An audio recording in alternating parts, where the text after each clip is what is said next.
And the nominees for Best Picture are The Sad British Man, Room 2, Back in the Room, that Tom Hanks movie your dad liked, and The Rosa Parks Story. And the best movie of the year is not determined by this award. Sorry. Whoa. Yes, it is. Award shows are how tastemakers honor important art, like Crash and better movies. Yes, we'd all love to believe that these awards are determined by objective voters weighing the artistic merits of each work. But the fact is, these might as well be the nominees. Money can't act. No, but it can make voters act differently. And to influence them, studios and networks throw boatloads of money into what the industry calls for your consideration campaigns. Oh, I've heard of those. And I know exactly what they are, so you don't have to explain them. But go ahead, have your fun. For your consideration campaigns are a very specific form of marketing that's aimed solely at awards voters. They're not quite bribery, but they're close. We don't have to pay to see movies. The studios send them to us for free. Oh, this one comes with an iPad. Or they throw lavish parties for voters to meet celebrities. I met Shailene Woodley. Now we eat clay together.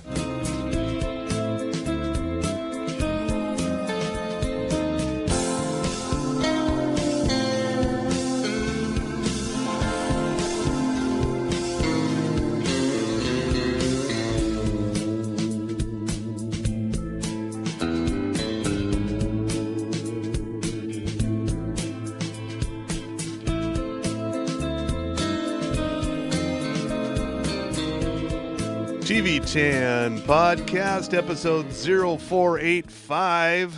We're coming to you not live, but via the internet, because Tommy Milagro is, where are you? I am in the satellite office here in Wejo. Okay. I'm getting prepared to cover All Elite Wrestling's Revolution pay-per-view for SlamWrestling.net. You know, I write for them. So, Oh yeah, are they paying for that? Of course they are, mostly because I have an MBA. And really? they're Okay. Yeah. Yeah, we're starting the drinking game early, folks. All right, yeah, we're recording much earlier in the afternoon than we usually do, and of course we're drinking up with our fine sponsor this week, which is... Well, that would be for Mr. Frost over there. He's enjoying a frosty mug of Bohemian Brewery's Brewski. Perfect for this wonderful winter weather we're having in the Utah area. Fake spring, as we call it. Oh, there ain't no faking that shit that came through. And as we were talking live on air, as you can see through the teddy bear nanny cams on the outside of the TV10 studios, it is just a white paradise, which is something the Utah legislature always strives for this time of year. Strangely enough. Utah. Tell me when I'm telling lies. Utah, the white paradise. New tourism slogan right there. Oh, and okay. There's our title right there. The white paradise. I don't know how the SEO is going to like that, but we'll see. Well, good news. The DEI has been eliminated by the Utah legislature, so we're going to be fine. We're no longer woke. Good. Okay. Yeah. So coming up this week, some new stuff. You might remember this. This is a show I keep thinking that's got to be canceled, but it's not. The Cleaning Lady with Elodie Young from Daredevil, the TV version.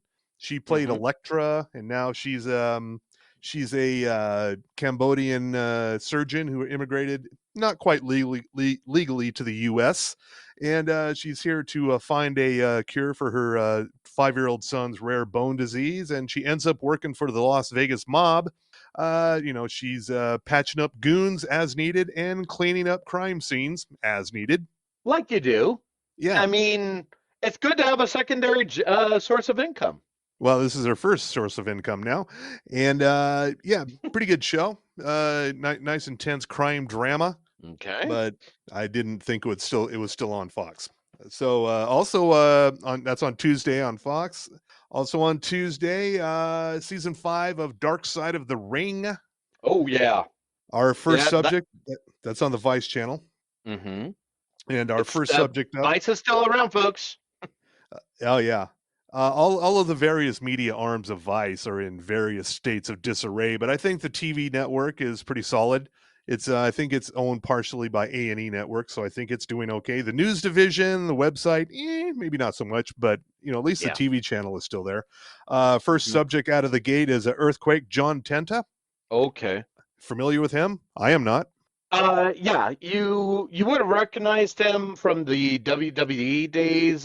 He squished Jake the Snake Roberts' snake, and Aw. then he and Typhoon got to be formed as a tag team called the Natural Disasters. Of course. They yeah, it was a ton of fun in the ring, literally and figuratively. Okay. All right. Yeah. And Uh, coming up on Wednesday on Fox, one of my favorite new shows from last year, Animal Control with Joel McHale, season 2. Very funny show. Lots of critter chaos. It's ridiculous. And and the oh yeah, sorry. it is the last live action comedy standing on Fox, which means they have to pair it up with Family Guy, now airing somewhere besides Sunday for the first time since the 2001 season. Oh wow. Yeah. Okay, So you that's get huge. Family Guy on a weeknight. That's weird. And somewhere Seth MacFarlane is going, the fuck? How can I get out of my contract sooner? So Yeah, he y- really would like to be out of the Fox business. we all do. On Thursday, well, it's the Jolton Joe State of the Union. Yay? Yeah, Question mark? I think he will finally be held account for rigging the Super Bowl. I hope. No, no, no, no. The controversy this time right now is that he is old and doddering, Well, much like that's the classic. Yeah, yeah, and he is. and he's crooked. Yeah, That's the other thing right there. Crooked Joe. Yeah, Uh, he's somehow both completely senile and out of his mind, and a brilliant criminal mastermind simultaneously. I don't know how it works, but he's doing it. And he also dared to eat ice cream last week. So there's something. the nerve, the Yeah. audacity, the The ice cream gumption. is the new tan suit. Also on Thursday on Netflix, a series from Guy Ritchie. He remember that movie from a few years ago, The Gentleman? In Starred fact, if you see on the satellite TV, I was just watching it before I entered the green room. Oh, okay. And that, yeah, the original with Matthew McConaughey, And and Charlie Hunnam. yep, as and Hugh Grant is in there as well. The movie is fantastic, but the TV series that's going to be on Netflix, I saw like some little clips of it. Looks like it's going to be in the same world, but expand on Yeah, it's a whole what lot Mickey of Pearson did.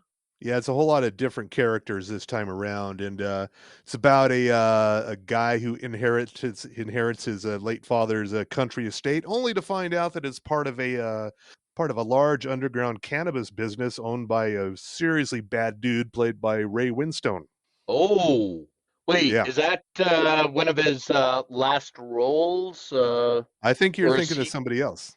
Or Uh, Is it Ray Winstone who died? Because he's also in another show coming up this week. Hold on. Let me type up. Let me get on the satellite here. Anyway, Ray okay. Winstone. Keep talking. This show is on Thursday. Starts on Thursday. All eight episodes drop on Thursday. Giancarlo Esposito is in here. He's playing a bad guy, of course. Also, John Mhm. Cena still working in the acting business. He has a new movie out on Prime Video. It's been in the works for about 10 years called Ricky Stanicky. He Oh and yeah. Zach Efron and some other guys. Zach Efron and his buds have been getting into trouble for over 20 years since they were kids, and they always seem to be able to blame it on this imaginary character named Ricky Stanicky. But it finally catches up to them, and now we need to produce an actual dude, Ricky Stanicky. So Hmm. they hire a washed-up actor played by John Cena, who is currently a celebrity impersonator, and wackiness does in fact ensue. Yeah, uh, Cena can do comedy really well, and Yeah, I him am. him in a never-ending array of bizarre costumes might be the reason to check this show out. Hmm. And also, Yeah. Poor Things starts streaming on Hulu on Thursday with Emma Stone. In case you're Oh, too really? uncomfortable to go see it in a theater, you can now watch it in the privacy of your own home. And that's where you will just watch it and go, huh? Mhm. And also Yeah. keep in mind, this is up for Oscars here. Oh yeah. Oh yeah. It's up That's for a the lot of thing. Oscars. Yeah. Yeah. Oh, And and Ray oh, sorry. Winstone. Gotta. Yeah, this is a correction. Apologies. And it's easy for me to make this mistake here. I was thinking of Ray Stevenson from Yes. Ahsoka. I thought that. So, I thought that too for a minute. but if you look at Winstone and Stevenson, easy mistake to make. That's Same guy. yeah, they're both Same guy. British. Yeah, on Friday, speaking of Ray Winstone, he's in this new movie on Netflix with Millie Bobby Brown called Damsel. She marries a handsome Oh, prince, and it turns out there's a catch to this whole thing. She was only married into the royal family because they needed to sacrifice her to a dragon.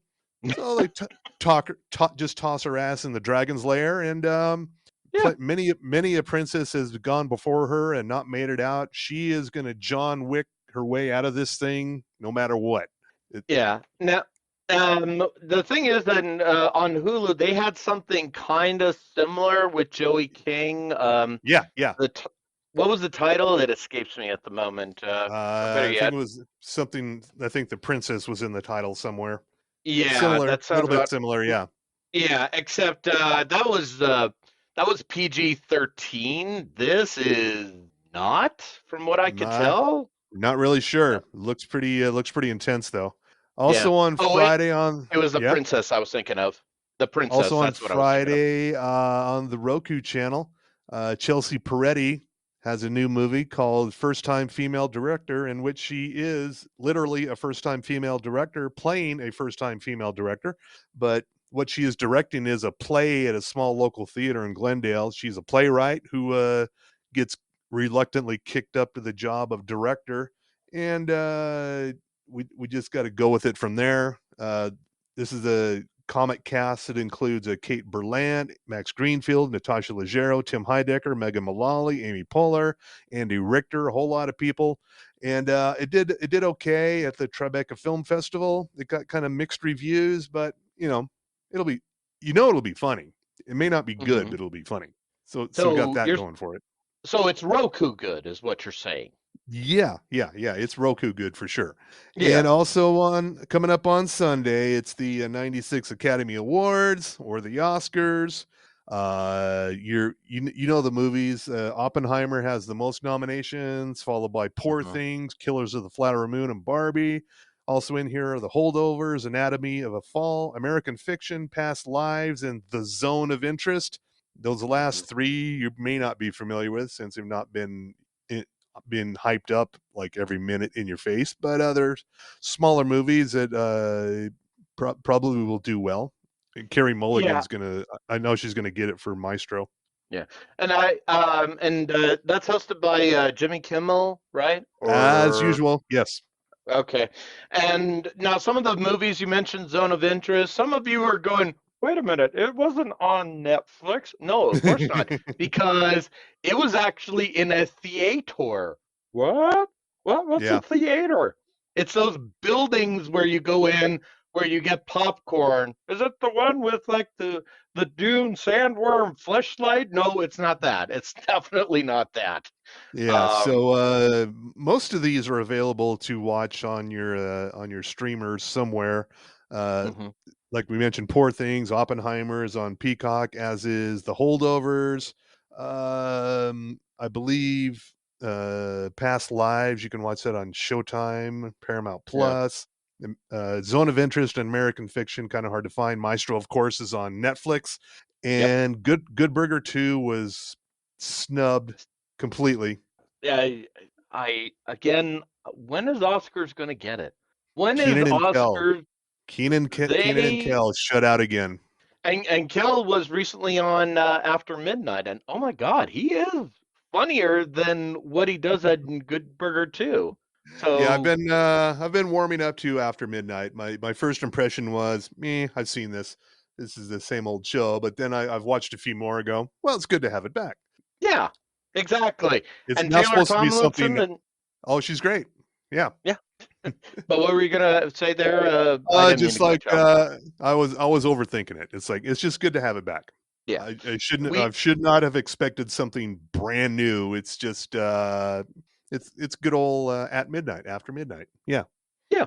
And the important thing is we got a woman who's doing late night. Yeah, it's a game show, but at the same time, it's a fucking better game show than anything that's on in the daytime. Change my mind. Or in prime time. You know, I don't Mm. think there are there game shows in daytime anymore? Do they Uh, exist? Or is it all talk shows depend now?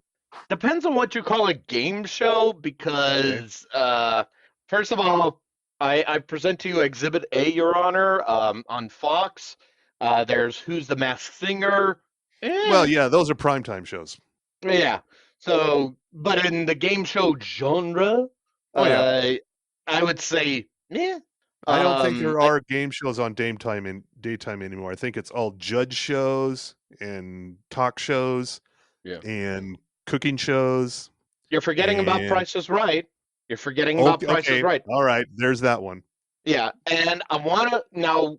Granted, this might be in the primetime slot, Wheel of Fortune, but even then, Yeah, it that's could go been either way. yeah. Well, that's spinning to a close, literally and figuratively. Getting to a That's close. it. Okay. That's it, Jack. We hardly knew ye, literally. Ah, okay. And Mm. I think it's about might seem a little bit early, but I think it's about that time. Yeah, I think you better hit my music. It's sports with Tommy Milagro. Go team. From the sports desk of the TV10 podcast, we deliver to you only the sport of professional wrestling with a metric fuck ton of news to cover this week. And it was a busy one here. Starting off with, we had tragedies over this past week here. So, among them, let me start with this one the butcher Paul Vachon. Do you know that name, Mr. Frost? Sounds familiar. Okay, so basically, a Canadian wrestler of the Vachon family, a very villainous heel in his heyday here. Also, the same person that raised uh, Luna Vachon, so that's probably how you recognize that name there. You should check out his story and obituary at slamwrestling.net. You know I write for them. I Oh, mean, that's what I hear. Yeah, yeah. yeah. I mean, I don't have an MBA to cover an obituary like my editor Greg Oliver does, but it's all right. But You other don't, other you don't need to kiss up. He's not listening. um, you never know. You never know because we don't have that Patreon paywall here, so anybody can listen to this nonsense. But the other deaths were Ole Anderson. He was the founding member of the Four Horsemen, alongside Arn Anderson and Tully Blanchard and woo, Ric Flair. Uh, Definitely, the guy was a complete son of a bitch and brutally honest, but he was a hell of a guy as well, as many of his peers had noted. But this is the big death, and this is the one that this might get you, sir. Hmm. Virgil, the valet of the Million Dollar Man Ted DiBiase, Oh passed wow. away. Yeah, he was 76 here.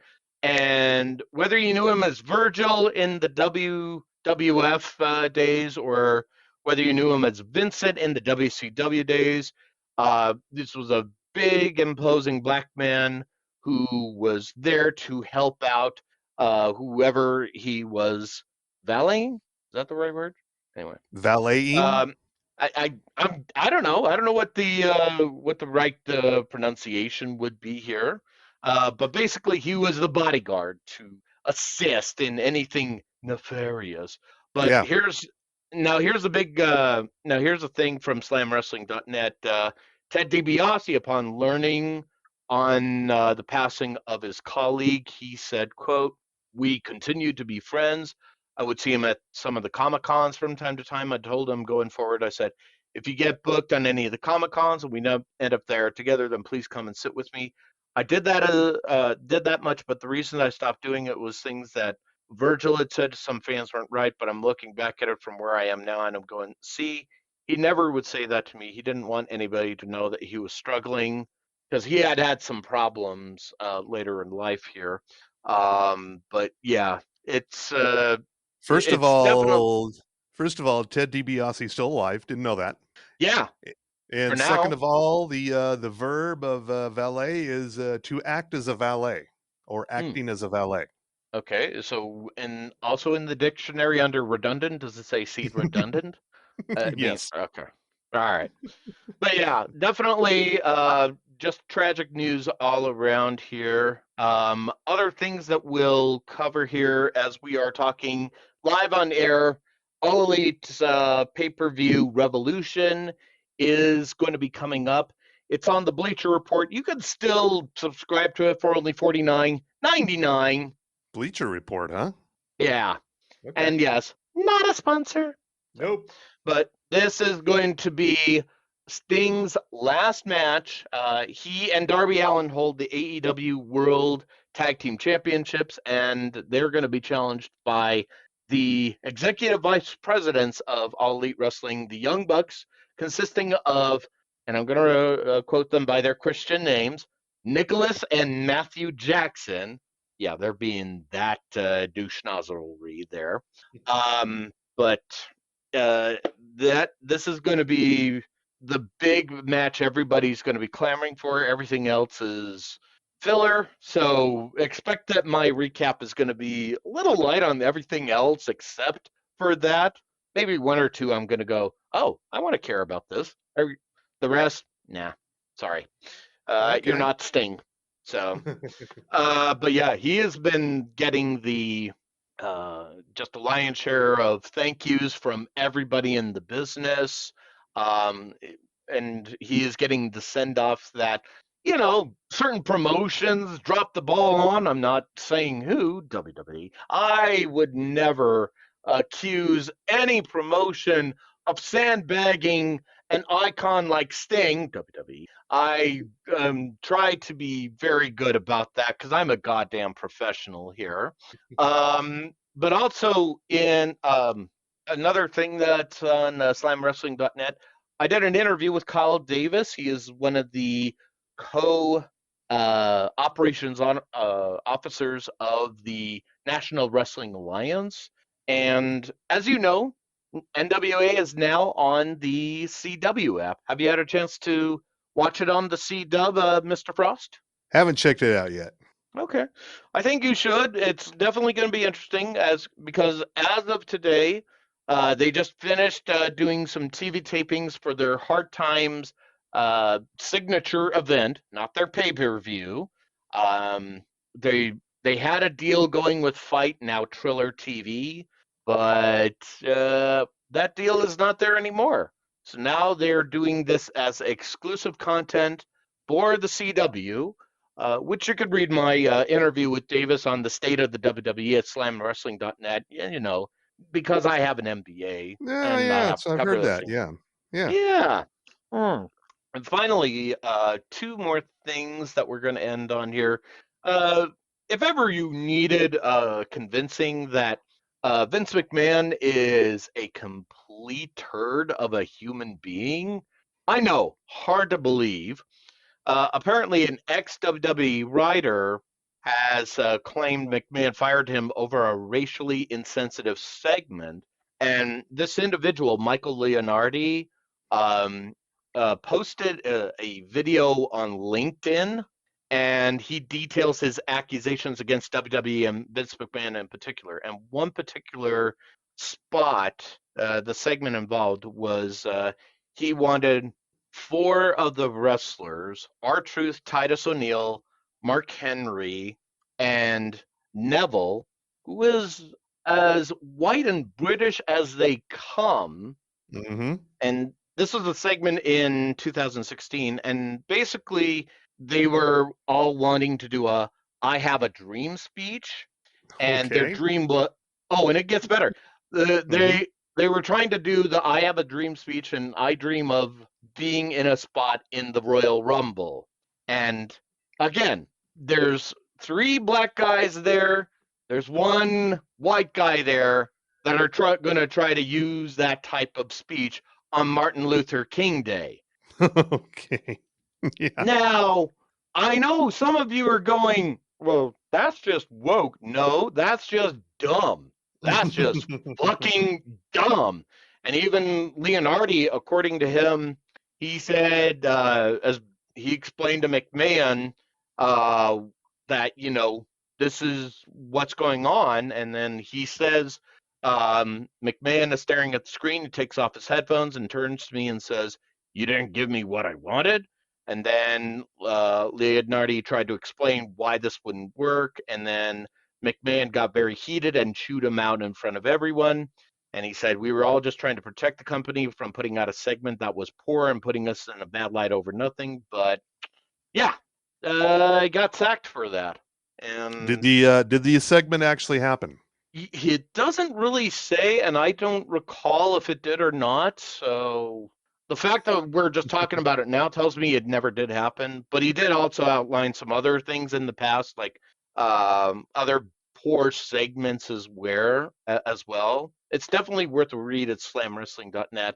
Okay. But and finally and this is the last story we're going to do. This is what I like to call Orange is the New Sunny. Um, Uh, Sunny, or Tammy Sitch, as you know her, yes. is currently in prison, and she's sentenced to 17 years in prison for being involved in a fatal car crash that she caused there. But apparently, she uh, she got onto a podcast and was talking about what's been going on with her. It's the little known podcast called Bird Calls Live, which features, and this is the truth here. It features chats with female prison inmates, and she's talked about, she hasn't been able to publicly speak about the car accident that she was involved in, and how most of her close friends have abandoned her. This is the part that I find very interesting. When asked about Vince McMahon's current legal issues, she called the situation crazy and said, "He's looking at federal charges now, so who knows what's going to happen with that." I was floored. That dirty old man. He's almost 80. I'm surprised he could still get it up at 80. Yeah, actually, I'm a little surprised by that too. Never, never once was he out of line with me. And this is the telling part. You know what I do find weird about this girl who is in the news now, the one that called out the scandal? She says, "Doesn't she look a hell of a lot like his daughter Stephanie?"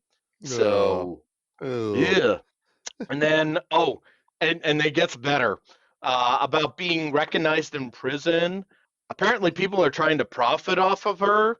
And she goes, quote, "One girl asked me for my personal ID for me to sign it so she could take it home and sell it on eBay. And I said no.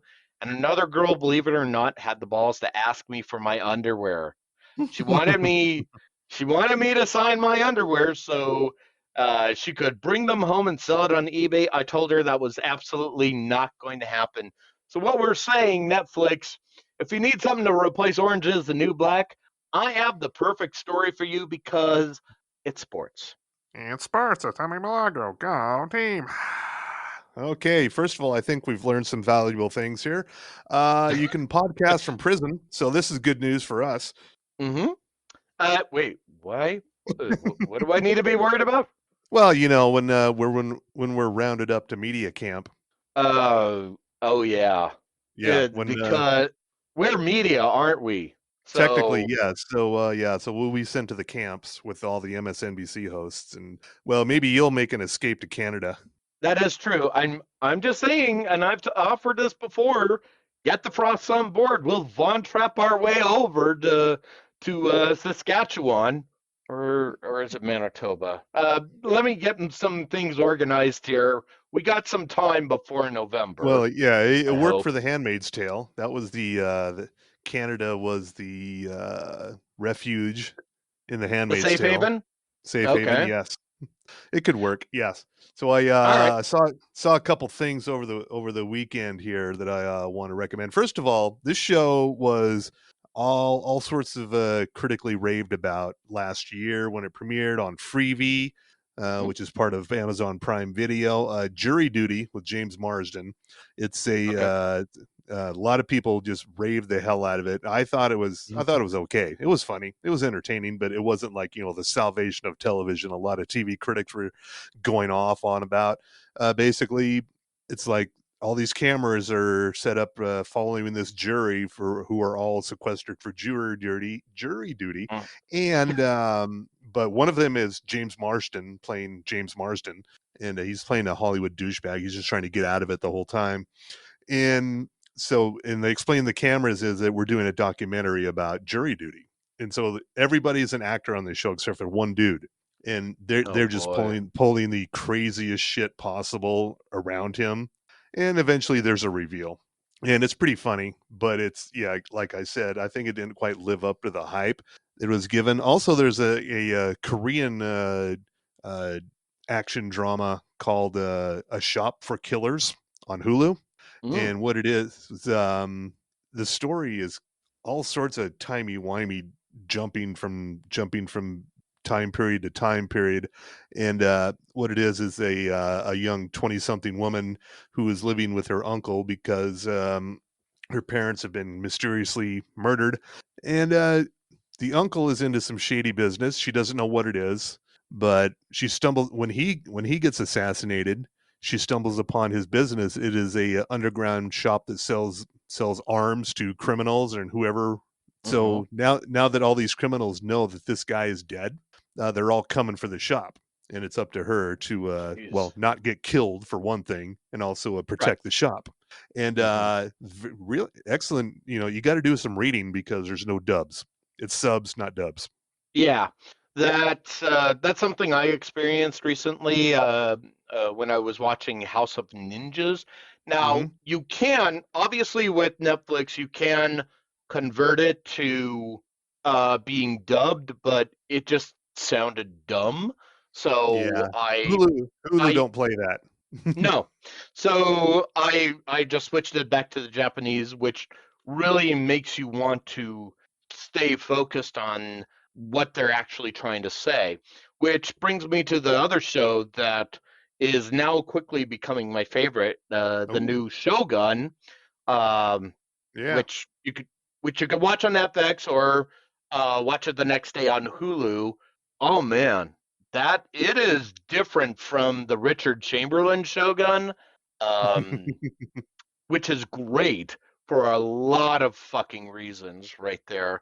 Um, We're getting a lot of have you? we're getting a lot of Game of Thrones talk thrown around here.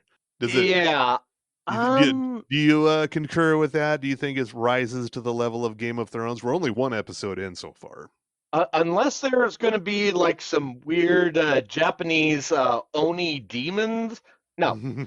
But I think I understand why they're saying the whole Game of Thrones thing because the whole premise of Shogun is that there are these people making a play for being the top dog in feudal Japan, Yes.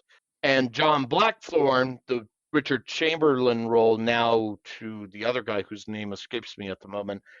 He's now the pawn, and Cosmo Jarvis, yeah, that's it. Which we talked about before. He was on the Wolves thing or something like that. Raised by But anyway, Wolves. Yes. that's it. Raised by Wolves. That's the only comparison I will see. That and some of the language is a lot saltier, especially with the English speaking actors. Beyond that, no, not quite Game of Thrones. Okay. Not quite there yet. All right. I also watched something last week I was thoroughly unimpressed with, Hmm? and that would be The Walking Dead: The Ones Who Live. An Oh, hour, because I an was hour, enjoying it. an hour and 20 minutes of nonstop narration and exposition and bullshit. And Okay. but I will try again. I'll try to watch the second episode, but not really impressed with the first one. Not blowing up your skirts? No, the thing is Dead City with Negan and Maggie grabbed me right away with the first Mhm. episode, as did Daryl Dixon. This Which we one, never expected. nope, nope, nope. But this one is like, eh. But I'll come back for the next one. I think this is going to be a slow burn, to be honest with you, because they had to explain what the fuck happened to Rick since Hmm. he ain't been around for a while, Yeah, and he's becoming more faithful to the comic. That's all I'm going to say on the subject there. yeah. Um, and Well, we seems haven't like heard from Michonne yet. That's the other thing. oh yeah, we have. Well, oh, have we? I don't know. Oh, She's that's in. right. She's That's in right. there. She's in there. But yeah, it seems like they went to a lot of trouble just to recruit Rick for this army. Yeah. Well, the other good thing about it is that Terry Quinn's involved. So Yes. again, that's why I'm saying this is going to be a slow burn. Well, I'm just gonna. better not be too slow. They only have 6 episodes.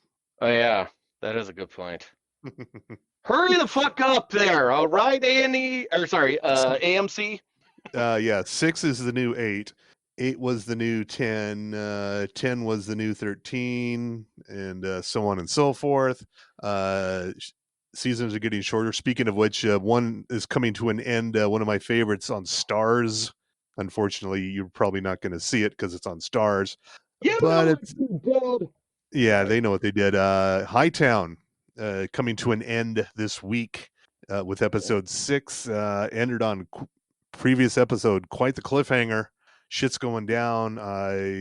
So I will try to if this show ever turns up on something you do probably subscribe to, like a Netflix or a Hulu or something like that, I'll let you know because it's Okay. worth checking out. Hightown, 3 seasons, crime thriller set in around the Cape Cod area, and yeah, Oh, it's good times. I have one more thing to add Sure, to sure, things I watched. yeah. Now it's a movie. Uh-oh. Um, A so I film? wandered. I definitely it's a film in this case. So I wandered into the office. That would be Broovies for those of you Yeah, that don't know. I yeah. saw part 2 of Dune, Oh, Dune. and Okay, holy fuck. I'm seeing mostly positive reviews saying it's the epic masterpiece of a generation. Then I'm also seeing some people like saying fuck this movie, but that's a very small minority. Yes. So I understand where that vocal minority is coming from, but please know that you're wrong. I love the Okay. David Lynch version as much as the next man, but Well, I'm thinking yeah. I think we're mostly we can only compare it to Dune Part One. Hmm. I don't think you compare anything to the 1984 Dune, really. Which I found out is on Max at the moment, and Yeah, so you could I can you easily can compare it, and I can go, no, this is ew better. This is much ew. better. Yeah, yeah. But All I remember about the original Dune was sneaking in a case of beer. I'm not sure how we as teens managed to get a case of beer into a theater, but we did it. my best friend and I did the same thing, except it was for showgirls. Not enough liquor could make us stay to the Yeah, end. I don't know. I think Showgirls is a better drinking movie than Dune, 1984. Yeah, but we wouldn't want to watch that movie again now, drunk or sober. But that's a different Oh, story. But no, Showgirls, yes. but this second iteration of Dune expands, and it's smart that Dennis Villeneuve, fucking French Canadian names, Villeneuve, Denis had to split it up. Villeneuve, yes. Yeah, he he made the smart choice and expanded on part 2 even better. And I'm here to say the performances that really stick out to me. Austin Butler as Fade Routha, Okay.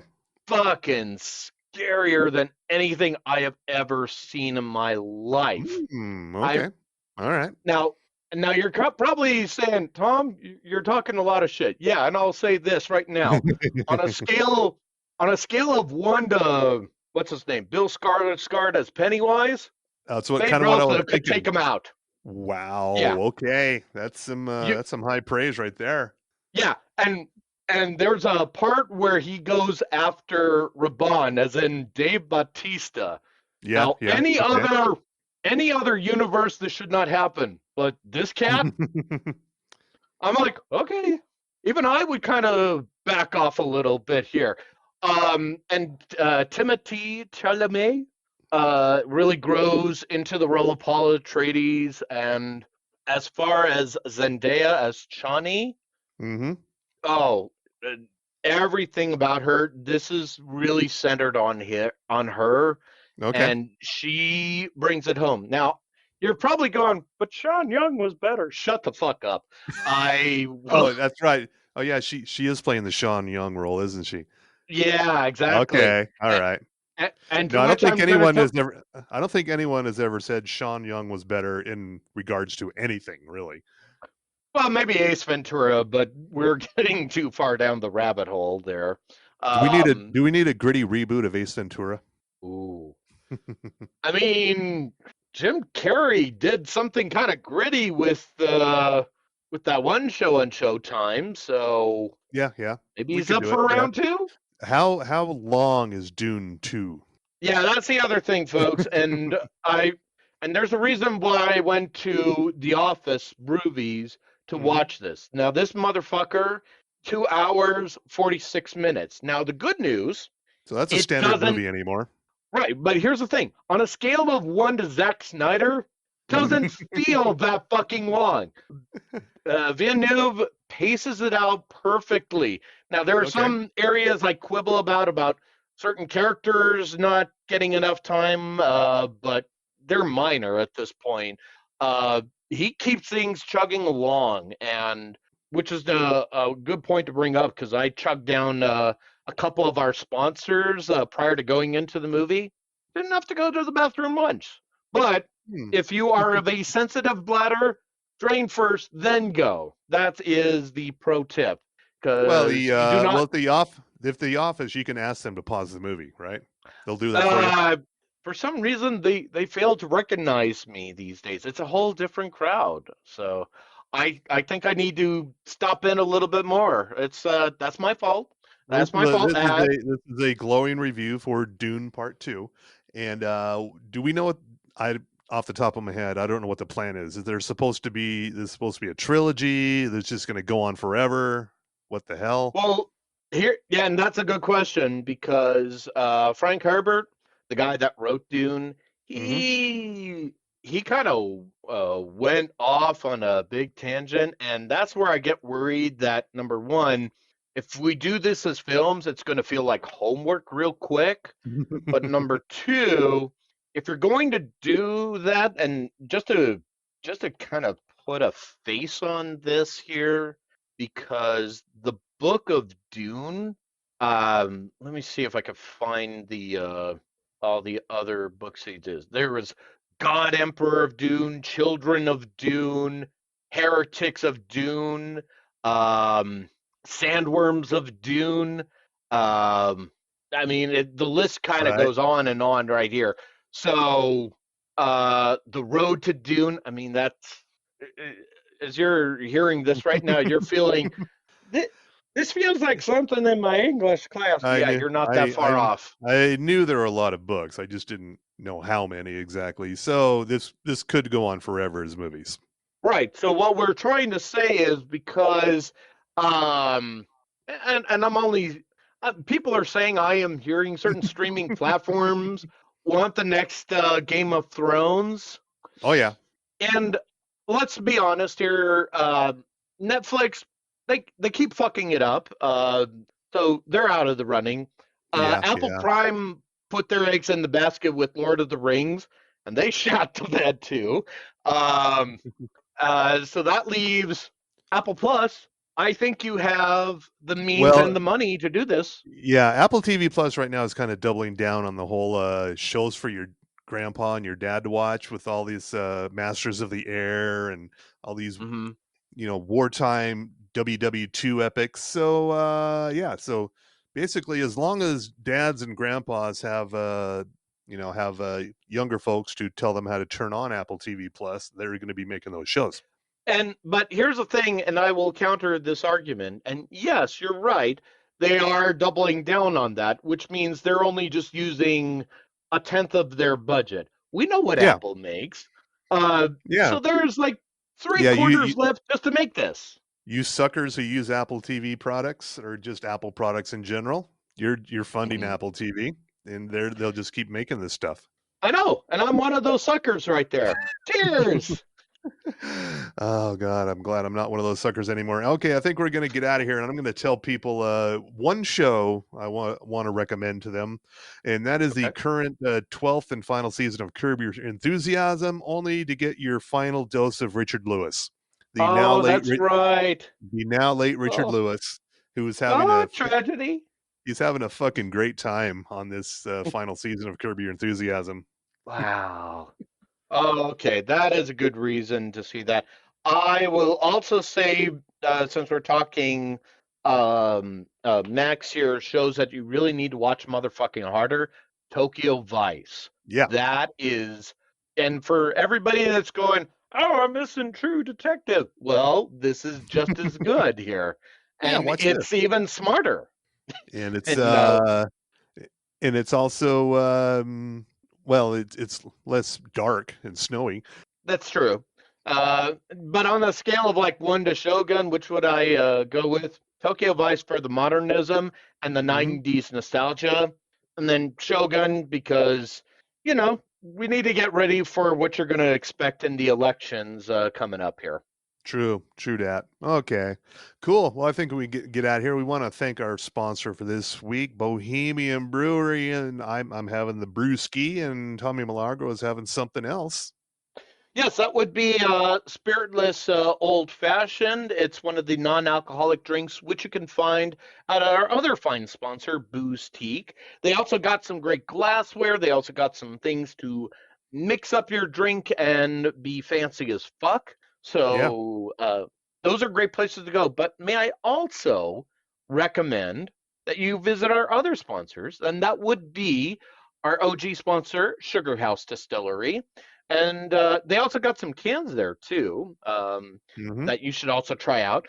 And definitely you need to be in the Midvale area. You got to visit Outlaw Distillery. Not only do they have some great liqueurs, Mr. Frost is particularly keen on the honey bourbon. It's very good. However, very good. They have introduced a new product that will be featured soon. And that would be they've got some new stuff here. I believe it's the white rum. So definitely worth checking out here. We'll have to do a taste test here because we're responsible. Yeah. Yes. And of course, there's Ogden's Own Distillery, the fine purveyors of the Five Wives, Five Husbands vodka, Madame Patarini gin. Then there's, of course, the Porter's Fire, the Porter's Peanut Butter Whiskey. They also got cans as well. Mr. Frost also particularly loves a Porter's Peach Tea on those fake spring days. Yeah, whenever those happen, yeah. Which would be today. And you're going, but it's winter. Right, fake spring. Now, pay attention here. Yeah. But either way, rock up to these places wherever you can. Get those drinks, especially since they can stay open. Not like those thieves over at the state-controlled liquor stores. Bastard None of people. None of that DABS here. No. Yeah. These are the places you need to sponsor and support harder, and more importantly, you need to rock up there with the TV Tam Podcast T-shirt. So we still have a few left. $10. You know the drill. TVTamPodcast@gmail.com. T-shirt me now. Name, address, shirt size, Venmo or PayPal. What's that? Do I feel like pig butchering? No, thank you. Just stay away from all that. Yeah. All right. I think that gets it all. All right. On that note, good night, America. And yes, jiggle that handle in honor of Sting's last match. Yes, now flush.